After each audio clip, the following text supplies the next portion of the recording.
I am joined by the very brilliantly talented Mr. George MacKay. Good morning, George. How are you? Good morning. I'm good. How are you? I'm terrible, but I've just been explaining this to you off air. But yeah, I'm doing all right. Let's get straight into this film. I Came By, which is going to be in some selected UK cinemas on the 19th of August, and it's going to be on Netflix from the 31st of August. Now, I watched the trailer last night, and also I got sent a few clips as well from PR company to watch, and I was just saying to you off air, it's a bit of me, this. Yeah. I like the look of this. It looks dark, sinister, like there's a few twists in there. What can you tell us? Because I feel like you're not allowed to give me too much away, but what can you tell us about this? Yeah, I don't want to give any plot spoilers or anything, but it's a proper roller coaster, and as you say, it's a dark thriller, but it's properly enjoyable as well. And I don't say that lightly, but it's a movie, you know, and it's the story of these two graffiti artists who are kind of their sort of mission statement is to target kind of either people of influence in society and particularly the elite or the particularly wealthy, and basically they target one guy's house who's played by Hugh Bonneville, Hector Blake, and it's the wrong house to target, and some things unravel from there, right? And some secrets are revealed, which I cannot reveal. Yeah, but it goes from there. Basically, it looks great. They sort of hint in the trailer that I saw that there's going to be a few twists in there. It's not as simple as it looks. But Hugh Bonneville, yeah, cuddly Hugh, I know, adorable Hugh Bonneville. He looks terrifying in this. A whole new shadowy light. Really? He's absolutely amazing in it, and it was amazing to watch him on set. And I'd seen the final film for the bits that I didn't get to view myself. Like, he's terrifying. Really? Yeah. I can't say sort of, again, I don't want to give anything away, but like when people see it, I think they're going to be really shocked, given their understanding of Hugh and perhaps some of the characters he's played in the past. He's completely transformed in this. I always find that so fascinating because obviously you turn up on set and you do your bits. So the scenes that you're in, you learn your script and you do your acting and stuff, and then they go and film other scenes where it's just Hugh Bonneville and Kelly MacDonald's in it as well. It's an amazing cast.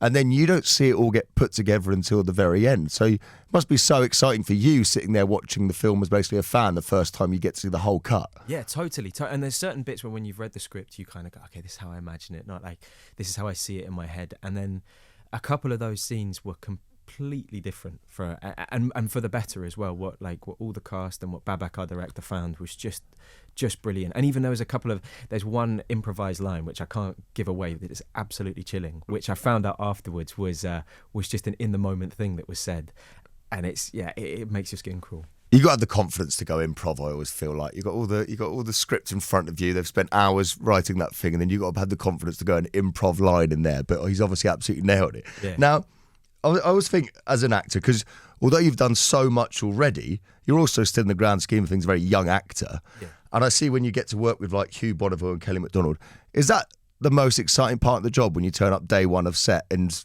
you say a line and Hugh Bonneville's staring at you saying something back? Yeah, it's a kind of pinch yourself moment, and I think sometimes when it's sort of, when you have those sort of like, almost not out of body experiences, but like those kind of pinch yourself moments, you kind of then root yourself in the fact that you're united in this like make believe situation. So you kind of have a moment, usually just before, of going, that's Kelly MacDonald. That's Hugh Bonneville. But then you'll just kind of give over to being in the moment of the scene. But it's wonderful getting to work with people that you've admired their work for a long, long time, and suddenly you get to share that with them. Yeah, I bet. And you've worked up, I'll talk about this a bit later on, but you've worked with so many good actors and directors already. So what's your preparation for a role like this? So you're playing basically a young graffiti artist. Do you go full method? Are you now really good at graffiti? Are you Banksy? Is there a secret you're keeping from us? well, I am Banksy. I really? Wow. This moment That's a share. huge exclusive. What a scoop. Moyles is going to be living. He's on holiday and I got the exclusive of who Banksy is. Banksy. This is mad.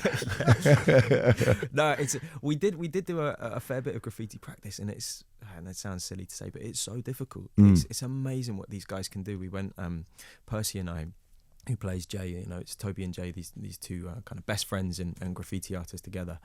And we went and these guys took us for a session, and just watching these pieces kind of be written and seeing how they do it with the kind of, you get the one colour underneath and the way they sort of layer colours, because they can do shading and all kinds of stuff with the spray paints, but it's not like, I don't know, pencil or watercolour or anything. Yeah. So their kind of accuracy in just building the block layers it's really amazing to suddenly see this piece come to life, where you've got a sense of the shape and it looks kind of rough, and then all of a sudden it turns into this other piece, and they do it so quickly. That was kind of one of the biggest parts of the research. And then otherwise it was just Babak and myself, Babak the director and the writer, he wrote the script with Namzi Khan, just talking basically. We were still in the age of kind of COVID restrictions during the shooting, so we just had loads and loads of Zooms talking about the character, and I'm a big fan of always finding out the stuff that you don't see literally on screen, but like anything, you bring yourself to whatever you do. You bring whatever that happened the day before to the job, to the situation. In the same way with Toby, he's such a kind of firecracker of a character, and he's got so many he's so idealistic in a lot of ways, and so hardline about certain things. I just needed to know that for myself, and know the things he was angry about, and know how he tried to change things in the past. And even if you don't see that literally, for me to know it helped kind of colour every scene. They play proper graffiti artists, not like the people that just write on public toilets. I once sat in the toilet and the guy just written in massive letters across the whole door, Gary Lineker likes having with crisps. So I mean, great. I think we're talking about a slightly more educated version of graffiti art. That's where Toby started. Actually, that's journey. That was the backstory I was trying to build. Well, I look forward to seeing you bring that to the role as the film goes on. Yeah, no, we're meeting a pack of walkers.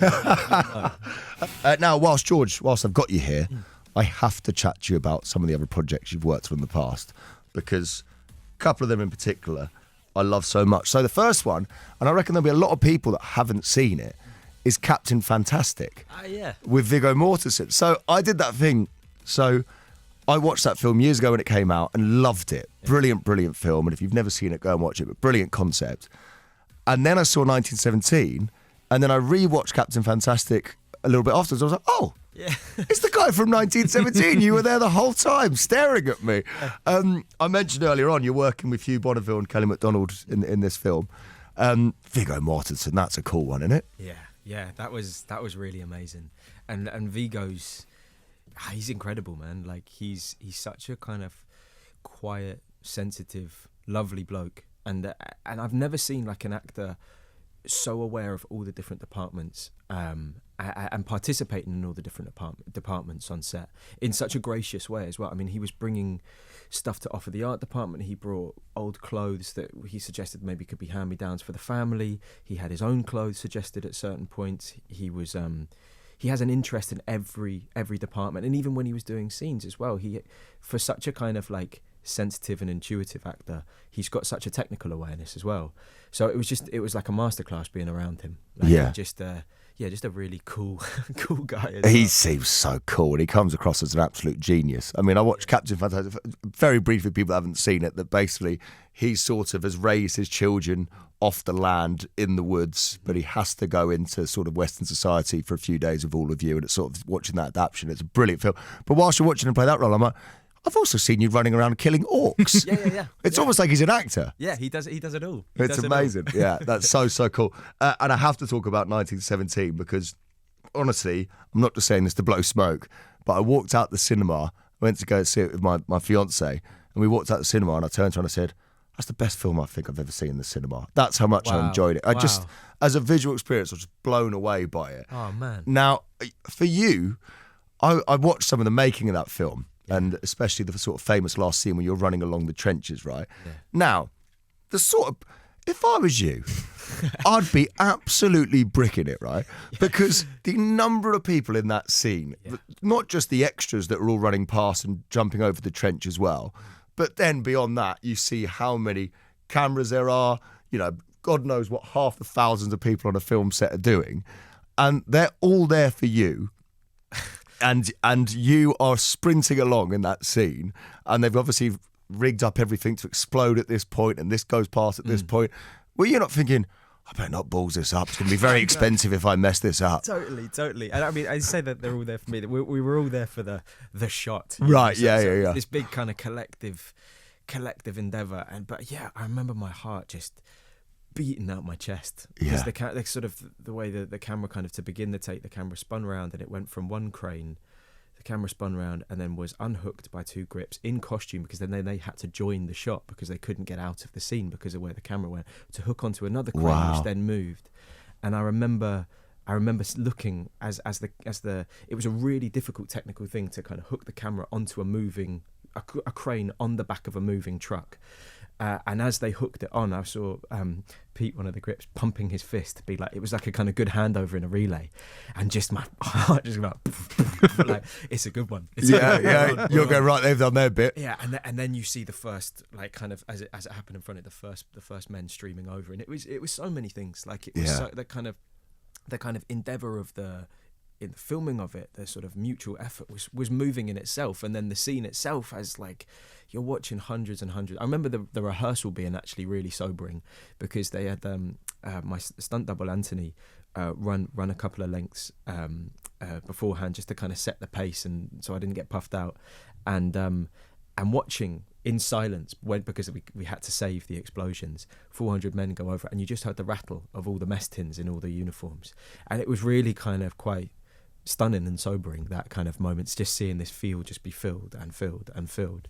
But at the end of it, it was, oh God, like, yeah, when we got the take, it was extraordinary. It was such a wonderful, and all the crew, cheering, like, it was such a amazing mutual effort. It must be so rewarding when you see that, and then you see how that takes. That's one of the greatest film scenes ever, that bit where you're running along that church there. Now, am I right in saying that in the actual take that's used for the film as well, you do smash into a guy, don't you? And that wasn't planned. No, it was meant to kind of just make it through, but the rule was always throughout shooting is you don't stop unless Sam says cut, right. Sam, our director, because the film was meticulously planned because of the nature of it appears to be one long take, and obviously we had to break that up, but it meant that there was not much room to play with the rhythm in the edit. So the rhythm of the film was decided because it dictates the length of the set. So everything was so meticulously thought out, one of which being that, I do this run and ideally, make it through.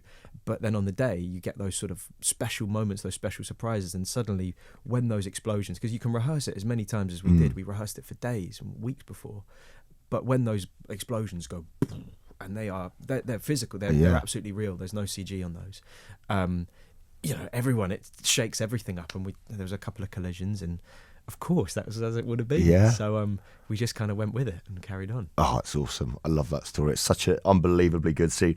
Anyway, thank you so much for indulging me there. Let me chat about those two films. I love both the films so much. But I Came By is out UK cinemas 19th of August and on Netflix from the 31st of August, featuring George, Kelly MacDonald, and if you see the trailer, a really, really creepy Hugh Bonneville.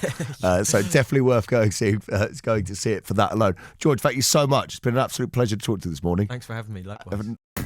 Radio X.